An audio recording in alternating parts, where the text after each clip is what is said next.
오늘에 들리는 성경은 잠언 19장부터 21장까지의 말씀을 메시지 성경 번역으로 읽어드립니다.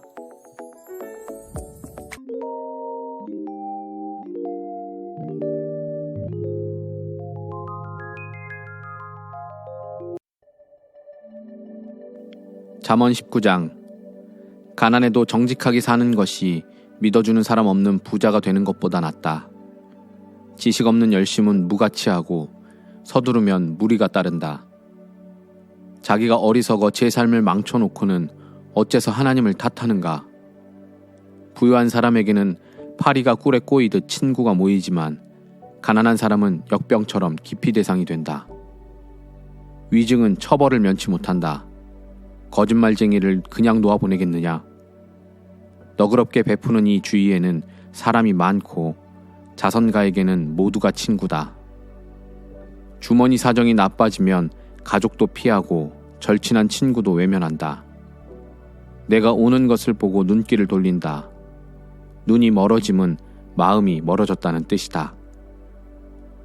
지혜로운 마음을 키우면 자신을 사랑하게 되고 냉철한 사고를 유지하면 훌륭한 삶을 얻을 것이다.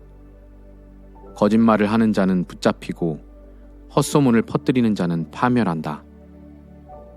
미련한 자가 호강하며 사는 것도 마땅하지 않은데 하물며 종업원이 사장에게 명령하는 것이랴. 똑똑한 사람은 입을 다물 줄 알고 통이 커서 용서하고 잊는다. 성질 나쁜 지도자는 미친 개와 같고 인품 좋은 지도자는 상쾌한 아침 이슬 같다. 어리석은 자식은 부모의 피를 말리고 바가지 긁는 배우자는 물이 새는 수도꼭지와 같다. 집과 토지는 부모에게서 물려받지만 마음이 맞는 배우자는 하나님께서 주신다. 빈둥거리는 자의 삶은 무너지고 게으름뱅이는 배를 고른다. 계명을 지켜 목숨을 부지하여라. 경솔함은 사람을 죽인다. 가난한 이에게 자비를 베푸는 것은 하나님께 꾸어드리는 일이니 하나님께서 넘치도록 갚아주신다. 기회가 있을 때 자녀를 훈계하여라. 제멋대로 하게 내버려 두는 것은 그들을 망하게 하는 일이다. 성난 사람은 제 스스로 뒷감당을 하게 하여라. 괜히 끼어들었다가는 상황만 악화시킨다. 유익한 훈계에 귀를 기울이고 질책을 받아들여라. 그것이 지혜롭게 잘 사는 길이다. 사람들은 계속 머리를 짜내 계획하고 선택하지만 오직 하나님의 뜻만이 이루어질 것이다. 돈을 벌고 싶은 마음은 인지상정이지만 거짓말쟁이가 되는 것보다는 가난뱅이로 사는 것이 낫다. 하나님을 경외하는 것은 생명 그 자체이며 온전하고 평온한 삶이다. 이런 사람에게는 뜻밖의 불미스러운 사태가 닥치지 않는다. 어떤 자들은 포크로 파이를 찍고도 너무나 게을러 입으로 가져갈 생각을 안 한다. 거만한 자에게 벌을 주어 본보기로 삼아라. 혹시 아느냐? 누군가 교훈을 얻게 될지. 부모에게 폭언을 퍼붓는 자식은 집안의 수치다. 아이야, 훈계를 무시하고 내 멋대로 탈선하면 어찌할 수 없는 상황에 처하게 될 것이다. 원칙 없는 증인은 정의를 훼손하고 악인의 입은 악의를 토해낸다. 불경한 자는 고생을 해야 경외심을 배우고 미련한 자는 따귀를 맞아야 주의를 집중한다. 잠언 20장. 포도주를 마시면 비열해지고 맥주를 마시면 싸움질을 한다. 술에 취해 비틀대는 모습은 그다지 유쾌한 광경이 아니다. 성미 급한 지도자는 미친 개와 같아서 그를 거스르면 불같이 화를 낸다. 훌륭한 인품을 지닌 사람은 싸움을 피하지만 바보는 틈만 나면 싸움을 건다.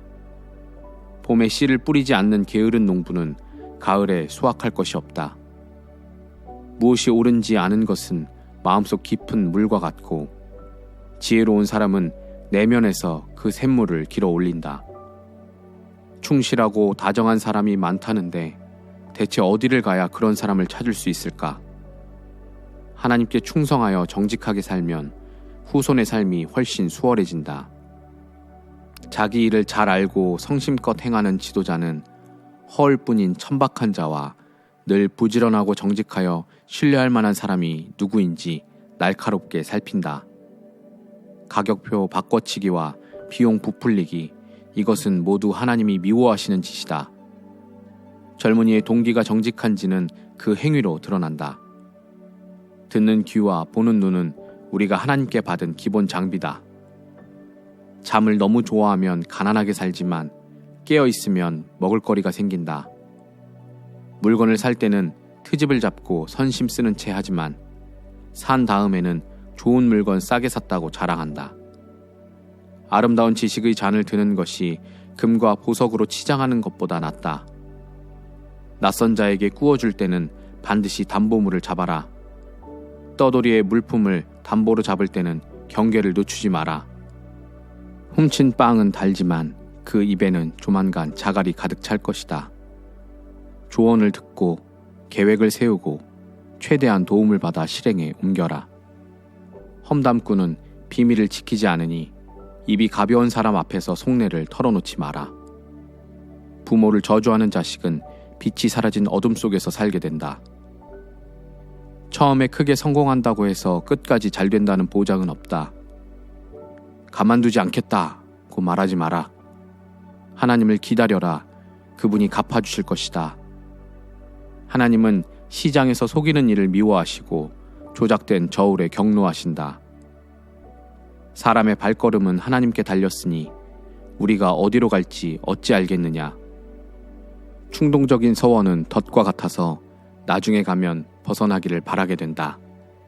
지혜로운 지도자는 찬찬히 살핀 뒤 반역자들과 멍청이들을 말끔히 쓸어버린다. 하나님은 사람의 주인이시니 사람의 겉과 속을 다 들여다보고 살피신다. 사랑과 진실은 훌륭한 지도자의 덕목이고 정직과 자비는 튼튼한 지도력의 바탕이다. 젊음은 힘으로 칭찬받지만 노년은 백발로 영예를 얻는다. 체벌을 하려면 제대로 해야 악이 없어진다. 처벌은 사람의 깊은 곳까지 파고들기 때문이다. 잠언 21장. 훌륭한 지도력은 하나님이 조절하시는 수로와 같다. 그분의 목적에 따라 물길을 돌리신다. 우리는 겉만 살펴서 자신의 행동을 정당화하지만 하나님은 그 안의 동기를 살피신다. 하나님 앞에서 깨끗하게 살고 이웃에게 정의롭게 행하는 것. 하나님은 이 두 가지를 종교 의식보다 훨씬 중요하게 보신다.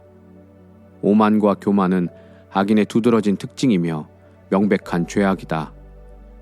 주도 면밀하게 계획하면 결국 앞서 나가지만 서두르고 조급하면 멀찍이 뒤처진다. 거짓과 속임수로 정상에 오른 자는 부질없는 높은 자리 하나 얻고 죽음으로 내몰린다.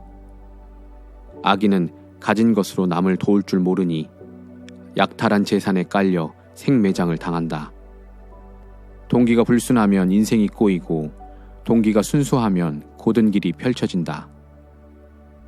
대저택에서 바가지 긁는 배우자와 함께 사는 것보다 다 쓰러져가는 오두막에서 홀로 사는 것이 낫다. 악인은 늘 범죄를 생각하고 친구와 이웃의 아픔을 헤아리지 못한다. 어리석은 자는 갖은 고생을 통해 배우고 지혜로운 이는 훈계를 경청하며 배운다. 하나님께 충성하는 사람은 악인을 꿰뚫어보고 그들의 악한 계획을 무너뜨린다. 가난한 사람의 부르짖음에 귀를 막으면 내가 부르짖을 때 아무도 듣지 않고 대답하지도 않을 것이다. 조용히 건넨 선물은 화난 사람을 진정시키고 진심 어린 선물은 거센 분노를 가라앉힌다. 정의가 승리할 때 착한 사람들은 기뻐하지만 악을 도모하는 사람들은 두려워 떤다. 곧고 좁은 길에서 떠난 사람은 죽은 자들과 함께 머물게 될 것이다. 스릴을 맛보는 데 중독되었는가? 얼마나 공허한 인생인지. 쾌락을 쫓아 살면 만족을 모르게 된다.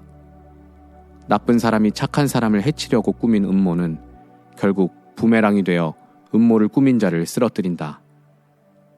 화 잘 내고 성질 급한 배우자와 사느니 광야에서 천막 치고 혼자 사는 것이 낫다. 지혜로운 사람은 집에 보물을 두고 안전하게 지키지만 어리석은 사람은 뒤뜰에 벼룩시장을 열고 보물을 다 팔아버린다. 의와 자비를 추구하는 사람은 생명 자체, 영광스러운 생명을 얻는다. 무장 군인들이 지키는 도성에 현인 하나가 들어가자 그들이 믿었던 방어시설이 허물어졌다. 말을 조심하고 입을 다물라. 많은 재난을 면하게 될 것이다. 경솔한 자, 건방진 자, 불경한 자 모두 자제할 줄 모르는 성급한 사람들이다. 게으른 사람은 집에만 가만히 있다가 끝내 굶어 죽는다. 죄인들은 못 가진 것을 갖기 원하지만 하나님께 신실한 사람은 가진 것을 내어준다. 악인의 종교의식은 추악하다. 성공을 위해 그것을 이용하면 더 추해진다. 거짓말하는 증인은 신뢰를 받지 못하지만 진실을 말하는 사람은 존경을 받는다. 부도덕한 사람들은 툭하면 허세를 부리지만 정직한 사람들은 발걸음이 당당하다. 제 아무리 영리하고 기발한 구상으로 온갖 꾀를 내어도 하나님을 이기지는 못한다. 최선을 다하고 최악의 상황에 대비하여라. 그리고 승리를 안겨주실 하나님을 신뢰하여라.